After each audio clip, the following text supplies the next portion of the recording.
निरोप घेऊन आला का काँग्रेस व्यक्तीचा? नाही, श्रेष्ठींचा नाही, पण काँग्रेसच्या कार्यकर्त्यांची जी मनापासून इच्छा आहे की बाबा बाळासाहेबांशी युती व्हावी, त्यांच्याशी युती झाली तर काँग्रेसलाही चांगले दिवस येतील. बबनराव चौधरी येतात म्हणजे त्याच्या मागे काहीतरी नाही निमित्त असलेलं. नाही, काहीच कारण नाही. कारण डायलॉग नव्यानं सुरू झालेले आहेत. काही निरोप तुम्हाला कोणाचा काय वरिष्ठांचा काय होता? काय निरोप नाही, वरिष्ठ आम्हाला काही कोणाचा निरोप सांगायला सांगत नाही. बाळासाहेबांची तुमचं काय बोलणं? बाळासाहेबांशी माझे गेले 30-40 वर्ष अत्यंत घनिष्ठ संबंध आहेत. काल त्यांची ते एका रामदेव बाबा मंदिरामध्ये भेट होणार होती, परंतु त्यांना बराच उशीर झाला म्हणून मी निघून घरी आलो, म्हणून भेटायला आलो आज.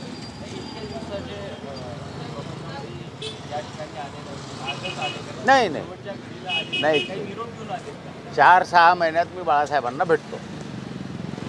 तुम्हाला वैयक्तिक वाटतं? मला वैयक्तिक वाटतं त्यांची युती व्हायला पाहिजे काँग्रेसबरोबर. त्याच्यामुळं राज्यामध्ये काँग्रेस येईल. जिल्ह्यातील काँग्रेस ज्यांना नाही वाटतं? अनेकांना वाटतं. मी फार छोटा माणूस आहे त्यातला. तो डायलॉग वाढू नये.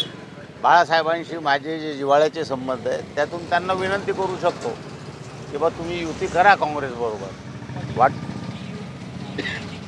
हो हो हो हो. बाळासाहेब पोटातलं कळू देतात का कोणाला? चर्चा झाली तुमची? बस एवढंच बोललो मी त्यांना.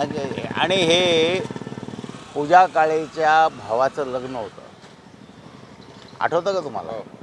त्या लॉनवर तिथेही माझी त्यांची भेट झाली होती, तिथेही बोललो होतो. आणि त्यांना हे म्हटलं होतं बाळासाहेब तुम्ही जेव्हा जेव्हा काँग्रेसबरोबर आलात तेव्हा तेव्हा तुम्ही लोकसभेला पोहोचलात, तेव्हाच फक्त आम्हाला खासदार या ठिकाणी मिळालं. यावं ही ईश्वरचरणी प्रार्थना.